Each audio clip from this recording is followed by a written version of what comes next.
The Black experience is literally an experience like no other. The Black experience is literally an experience like no other, which is exactly why I'm at an HBCU and pretty much only want to have Black friends and partners. It is just literally impossible to explain the Black experience. Like, you can have a Black husband, you can have a Black child, you will literally never understand the Black experience. So I'm gonna pause her right there, and if you guys have not been paying attention to what's going on social media, Miss Mama's right here has been going viral because she has been educating people on the Black experience. Not only has she been educating people on the Black experience, she has also been slandering and condemning her billionaire father for being racist. Now, she alleges that her father, who is married to her Black mother, is racist, and she called him out at her funeral. Now, below is her billionaire father, and above is her dreadlock-wearing mother. So I'm going to play the video, and we can see what she had to say about her billionaire mogul father, who just recently lost his life in August after battling cancer. Please know that while I am grateful and highly aware of all that you've given this family, I still don't miss you. When you died, I felt like there was a hole. I missed something, but it wasn't you. It was the idea of what you could become. I miss being able to hope and wish that one day you turn a corner and see the world from my perspective. I miss the idea that one day you might help me fight for the things that matter. I missed my fantasy of you. Because when you died, it solidified the fact that you'll never be what you could have been, but only what you are. And what you are is a racist, misogynistic, xenophobic, Trump-loving, cis-straight white man. That is all you will ever be to me. And Dad, before you tell me to respect the dead, please remember that you disrespected and disregarded the lives and deaths of entire communities of people with your ideology. You told me to never back down, so I won't. You know for a fact that even against you, I'm not afraid to share my peace. You are everything I aspire not to be, and I refuse to stand up here and sing the praises of a man who is the paradigm of white supremacy. So I'll take your racist mindset, I'll take your money, and I'll take your advice. And I swear to God I will make this world a better place. Not at all because of you, but in exact opposition to you. All right. So as you see, that is the eulogy that she read at her father's funeral. And as she exited the stage, she got met with a couple of hand claps of people feeling like she delivered a powerful statement. All right, so I gotta pause the video real quick and let you guys know about this amazing deal that's going on my website.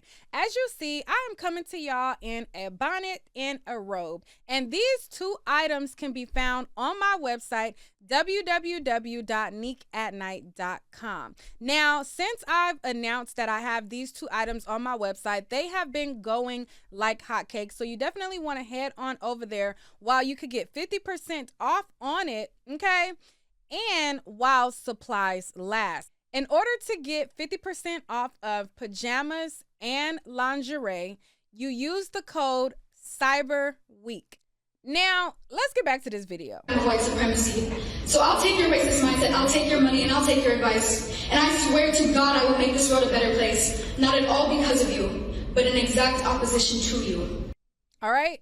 So as you see, that is the eulogy that she read at her father's funeral. And as she exited the stage, she got met with a couple of hand claps of people feeling like she delivered a powerful statement. There was also people online who felt like, you know, okay, well, if she said her father was racist, then her father must be racist, and kudos to her for keeping it real. Now, I'm a person who I am so annoyed when people don't keep it real at funerals. You know what I'm saying? I'm a person who feels like when people get up there and they try to create this false narrative of people and they create these angelic personalities to menaces to society, I think that is a crock of BS. However, I feel like her speech, to me, it said a little bit more about her than it did her father, in my opinion. Now, again, as I stated, her mother is Black. She is biracial. Her father is white, and they come from very, very, very, very wealthy surroundings. She goes to a HBCU paid for by her father, and she also has, I want to say, like a close to $60,000 yearly tuition fee that it costs, paid for by her father. And I took a listen to what she said, and it sounded more so like, well, my father is more conservative and he has conservative political views, And because I don't agree with his political views, he's such a bad person. And what you are is a racist, misogynistic, xenophobic, Trump-loving, cis-straight white man. That is all you will ever be to me. And Dad, before you tell me to respect the dead, please remember that you disrespected and disregarded the lives and deaths of entire communities of people with your ideology. You told me to never back down, so I won't. I knew that a time would come where I couldn't tell him thank you. And now the time has come where I can't tell him thank you anymore. And while he has done a lot of negative he's done a lot of positive for me too that I'm very thankful for. And I just really want to remember to tell the people in my life that I appreciate them and I'm thankful for them, that I'm thankful for the role that they've played in my life in making me the person that I am. Now, is it possible that a man could be married to a woman that wears dreads and has a lot of melanin and creates a biracial baby? Is it possible that that said individual can also be or have an undertone of racism? And to that, I would say, yes, it is very possible. It's very possible that that can happen. It's very possible that you can have offspring that you don't so much fancy, and the offspring can deduce it to it being that they are mixed.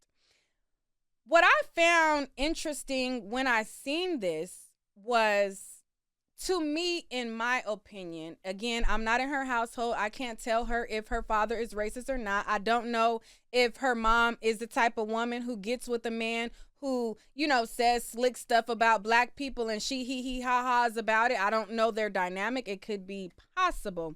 However, when I was looking at her profile, there was a couple of things that, you know, stood out to me. And one of the things being that she lists herself as a they/them pronoun person. She also lists herself as a black supremacist. And she also tries to talk about the black experience. And when I looked at it, in conjunction to also looking at her TikToks. Matter of fact, let me look at a couple of her TikToks and then I'll tell you what I gathered from looking at it. Okay. So if you go on over to her TikTok, she has several different pages. She has the Sajin, the Sun Forever that she's made private. Then she made another account, which was Sajin, the Sun. Then she had this Juniper's Galactica page, and she had several different identities on TikTok. Okay, so she has they/them is her pronouns. She has different personalities. And then she has these interesting videos on her TikTok. So let's look through some of them. Whenever white people try to tell me that they aren't racist, all I have is one simple question, and it is, did you celebrate 4th of July this year? Quickly now. It's like so hilarious to me how the government can just like decide that disabled bodies are disposable and just undo all the COVID restrictions because they can just die. It's just fucking eugenics. Like, why do I strive for perfection when I'm already perfect? Why do I strive for beauty when I'm already the most beautiful creature that has ever walked the earth? Bitch, I am bimboed and yassified. Hello, bestie. TikTok is always ready to ban my account, so I finally made a backup before it got banned. Who tried to tell us sweet nothings while they plastered our eyes, gifted us empty boxes infested with lies, sold out our souls for the sake of $1. We're born in the same grave from... The queen died. The queen's right motherfucking here. All right. So if you go through her multiple TikToks and you look at some of the stuff that she is saying, again, I'm not going to say her dad wasn't conservative. He wasn't racist. But in my opinion, what I gathered from looking at it is, number one, you've been living a very privileged life your whole entire life. You have not one iota of the true black experience. Okay. Number two, what I seen was a biracial girl who is trying to find herself. I feel like in finding herself and looking at her videos, she comes off as very self-absorbed. She also comes off as one of those type of people who, if you don't address them or conform to the new, oh, I want to be called they/them, then you're a bad person. And I feel like some of the stuff that she said about her father, whom I do not know, never met a day in my life, and cannot say that he wasn't racist, but it seemed more politically based, and it seemed more like he wouldn't come around to the new generation's Gen Z wave of how things go and what you have to accept. And it sounded less about him having bad character because of her being treated unfairly. It was more so like, oh, well, you don't accept the ideas that I think that you should accept. So, you know, and I didn't get a chance to change your mind about, you know, the ideas of other things like that. And that's kind of more so what it sounded like. Let's listen to it again before I go further. Please know that while I am grateful and highly aware of all that you give in this family, I still don't miss you. When you died, I felt like there was a hole. I missed something, but it wasn't you. It was the idea of what you could become. I miss being able to hope and wish that one day you turn a corner and see the world from my perspective. I miss the idea that one day you might help me fight for the things that matter. I missed my fantasy of you. Because when you died, it solidified the fact that you'll never be what you could have been, but only what you are. But she wants to, at the same time, take his money. She did a TikTok where she talked about how or she was jokingly about like her dad wanting to spend time with her, and she did a TikTok at her response to her father wanting to spend time with her, and her response was for him to open up his wallet and his ATM.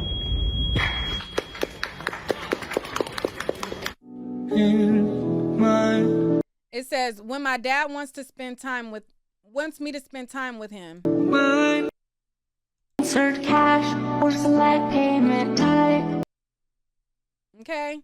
So as you see right there, she says insert cash or select payment type, but you're slandering him because of his political views, but yet you're making a mockery that he reached out to him, wants to spend time with his daughter, but then you want him to open up his wallet. That's good enough for you, but his views ain't. If you're this pro person, if I want to live the Black experience that you're trying to preach to us, you want us to think that you got firsthand knowledge of this Black experience? Go all the way through with the Black experience, boo-boo, and be a testimony. Tell us how you went to the bottom and not started from up there. And me, I normally, if you come from generational wealth, I feel like we definitely should have fortunes that we pass down to our children. But if our children don't appreciate the work that we put in, or they despise us, or they don't like us, and they want to live a certain lived experience, go all the way with it. Don't half-ass the experience and tell us about the Black experience from your $60,000 a year tuition that's being paid from this man. Go all the way, fill out financial aid, FAFSA, and thug it out from the bottom, and then tell us about a true Black experience. Then tell us about it, because from me, it sounds like a parrot just repeating things that they seen online. Okay, I seen other woke people say this about white people. Okay, I'm having identity crisis, so I want to repeat and parrot what I've heard said before. It sounds like a parrot to me. Until you actually are living a true Black experience, then I don't want you to tell me about the privileged Black experience that you so struggling through off of daddy's money. And I'm a person who normally clap at people who got a problem with people who living off daddy's money. But if you a person who you saying that you don't like daddy, and daddy racist, and daddy this, daddy that, because he don't have the same political ideology as you, and he's a horrible person because he doesn't think the same as you politically and, genderly, then see it all the way through. He fights to keep the poor man poor and make America Girl, see the struggle all the way through. Don't talk to us in a guitar from your $7.3 million mansion. Talk to us from the struggle, girl. Get it out the mud and really be, for the people. He can't see that his kids are dying. We're the ones he wants locked up. And he can't fight for his kids that aren't white if he just wants to stay stuck. Now, the same way that I've given this analogy to when I've tackled the transgender topic, I will apply it here as I think it applies here. A lot of people, and again, I'm not in her household. Her father, who married a black woman, could very well be still racist. When she says that he's xenophobe, that means that it's a person who discriminates against other countries. And she also mentioned Trump. Now, if her father is a person who was pro-Trump, then that would make me believe that he possibly did not fancy Mexicans coming over here. Okay. And for that, I wouldn't necessarily say that that makes him evil, if that was his political views. Now, and that is if they were coming over here illegally, as that's what Trump was against. As I looked at her page, I thought, a lot of times I see when we talk about the trans people telling how people don't like them because they're trans, right? They automatically, if a person does not like them, the automatic first thing is, oh, well, they don't like me because I'm trans, okay? And this person right here, she identifies as they/them. So I was thinking, is she under the same mindset that if somebody doesn't automatically fancy her, it's automatically because she is black or whatever, is and I did a little digging, and what I seen was this guy right here, he was married 2 times before he got married to her black mother and had her and raised her, and they've been living this very privileged life. I thought, looking at her TikToks, she's a pretty interesting person. She's pretty interesting. And I'm like, could it be that people don't like her because of what she or how she acts? And could she be perceiving that as it being because she's a black woman? Again, her dad could totally be racist, totally treat her unfairly because she's black, even though he's banging her black mom. But I just thought, could that also be a possibility?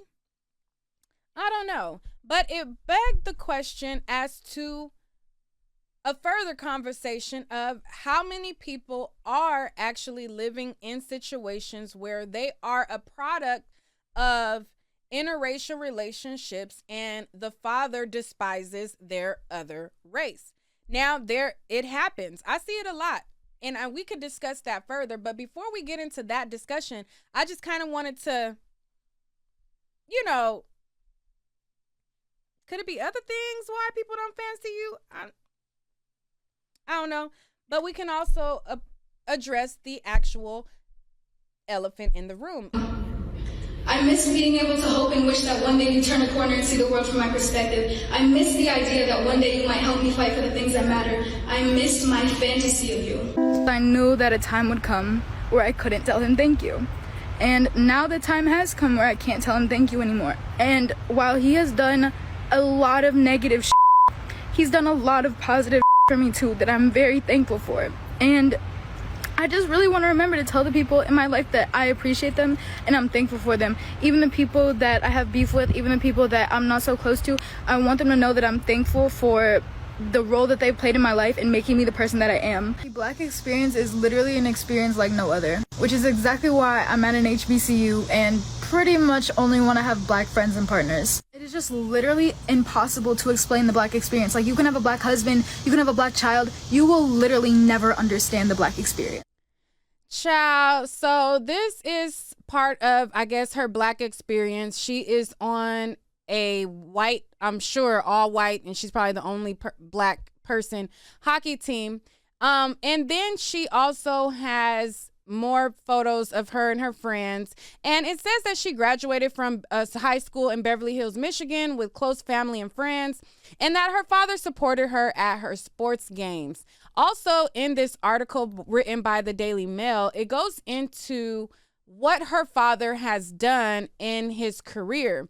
It says Foss created the Don Foss Annual Scholarship in 1998 and the Don Foss Endowed Scholarship in 2015, which have awarded more than 630 scholarships to students pursuing careers in the automotive industry at Northwood University. In 2016, he established a private fund, Car Dealers Care National Foundation, which gives back to the community through his personal philanthropy, and Cartwright, a chain of dealerships he founded in 2011. It goes on to further state how he got his start and some of the things that he has done. A Credit Acceptance Corporation, CSCC, spokesman said, Don's legacy in the automobile industry spans 55 years, beginning in 1967, when he opened his first car lot in Detroit and began selling primarily to customers who did not qualify for traditional financing. His business model was truly innovative and led to him eventually becoming one of the largest used car dealers in the world. Don has left behind a lifetime of hard work, which turned Credit Acceptance into one of the largest auto financing companies in the country. He was truly an American entrepreneur icon, and his story epitomizes the great American dream. Don's death is a big loss, or a great loss, and he will be missed by many. So that is what one of the people had to say. And if I was Don, who had a child who made a mockery and said, when my dad wants me to spend time with him, and says that open your wallet, and I've made innovative strives to work with communities who were not able to get auto loans, and I changed the auto industry game to where people who were underprivileged can afford the luxury of cars, and change the game, and my child got up on my funeral because she didn't like my political views and slander me in that way, I would haunt her, okay? I would haunt her, period. But that's just my opinion about it. He could very well be still having some racist undertones to him and things like that, but it seems like he's been working with the people for quite some time. So it sounds more like she probably, again, I'm not in her household, is upset that he probably like, girl, I'm not calling you they. Who is they? Who is them? You know, and she feeling like he is an evil person. And she feeling like, oh, you know, if he probably endorsed Trump or went with what Trump was talking about, and he sat there and probably didn't care for illegals coming over here and things like that, because that's what Trump was about. You know, I'm not going to say that that makes him a horrible person, but that's his daughter. She lived in his household. She knows him better than me. But it just sounds more or less like, when you really look at the bigger picture, like, hey, I'm selfish, I'm self-absorbed. You know, if you don't call me they/them, then, you know, you're not a good person. You know, if you don't accept my life how I want it, you're not a good person. When it's like, okay, we could agree to disagree, but that don't mean that I don't love you. You know, my mom has different political views. She has different views than I have about a lot of things, because we are in two different eras that we grew up. And so that don't mean like, oh, mom, I don't agree with you, so therefore you're an evil person. No, it's just, some of the stuff that you think, I don't think. But I still love you. I still cherish you. I still cherish the moments that we have. She, from my opinion, the way that she went up there on his funeral and the way that she did that, even though I am a person, I stand on it. I don't like people to make people be angelic and this and that. It just said more about her than him to me. You know, the way that she said it, it was more self-centered versus, you know, shedding light on what it is. I don't know. Again, I'm not in her household. I can't say. But it's just odd looking at it. It just looks like somebody who's battling identity crisis, looks like somebody who probably was not really around their black side and feeling like, oh, these are the things that I need to say to prove my blackness. She probably went through life with people not accepting her being black, not accepting her being white. And so she's trying to be extreme in proving her blackness. So now she's parroting things that she's heard that sounds woke, you know? That's just what it sounds like to me. You guys let me know what you guys think about it down below. They house was nice though, child. This $7.3 million estate, I wouldn't mind living in it, child. I'm not gonna compromise my morals to live in it, but you know, it seemed nice. It seemed quite nice of an establishment, okay, and of an estate, child. And that black mama is living it up, you know. That black mama is living it up, child. She looked just like the man, child. Got his whole face, child. Just want to slander the man, child. But y'all let me know what y'all think.